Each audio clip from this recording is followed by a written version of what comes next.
So the first unit we're going to be looking at this quarter is called Finding Meaning, Wisdom from Ecclesiastes.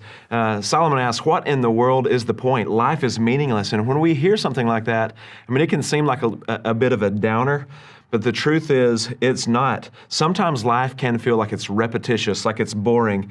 But Solomon, who was the richest and the wisest man perhaps that the world has ever known, he came to understand that when we see life from an under the sun perspective, which means with no regard for eternal things or for heavenly things, sure, life can seem meaningless, but when we understand God's purposes, there is so much meaning to life, and it all hinges on our trusting in God and His plans for our lives. So session 1 of Unit 1 is called When Life Feels Empty. We're going to be looking at Ecclesiastes chapter 1, verses 1 through 14. And the main point we're going to be focusing on is this: life without Christ is meaningless. Solomon, he had offered worship to God. He, the son of David, Israel's great king, David had actually planned for the temple to be built, but Solomon is the one who actually made it happen. And he worshiped God, and God in response came to Solomon and he says, what is it, anything that you would ask that you would have me to do for you? And Solomon said something to the effect of, leading your people is a great responsibility, and I really want to do a good job of that. Would you grant me the wisdom to lead your people well? And that pleased God. So God supernaturally endowed Solomon with wisdom like no person other than Jesus has ever known. He was legitimately the wisest man in the world. Not only that, but God also gave to Solomon riches and honor, so that no king, as 1 Kings chapter 3, verses 12 through 13 says, so that no king will be your equal during your entire life. Solomon, all those things were true about him. He had it all: wealth, respect, honor, fame. He had wisdom like nobody had ever known.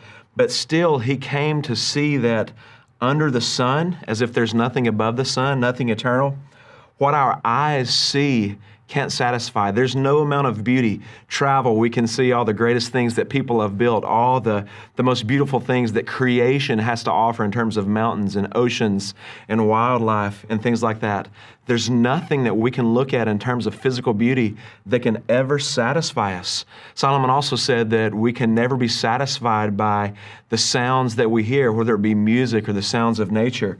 There's nothing in that can satisfy us.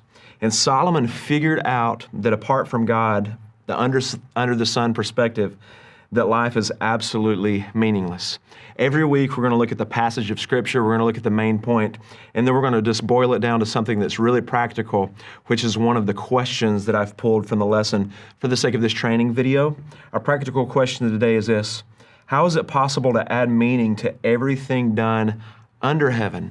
I think sometimes, as it relates to your students, they feel like football practice or band or school or all the things that they do day in and day out, sometimes it can seem repetitious, and in Ecclesiastes language, it can seem meaningless. But the truth of the matter is, in Romans 14:23, we're called to do everything that we do by faith. Without faith, it doesn't please God. But with faith, anything that we pursue can bring pleasure to God and has eternal significance. So really, it's not a matter of what we're doing, but why and how we're doing the things that we devote ourselves to. When we do all the things that seem mundane otherwise for the purpose of glorifying God, loving Him, and loving others well, eternal significance is brought into the equation because we desire to do it for the sake of honoring God. It's been a pleasure to be with you for these few minutes today. Look forward to seeing you soon.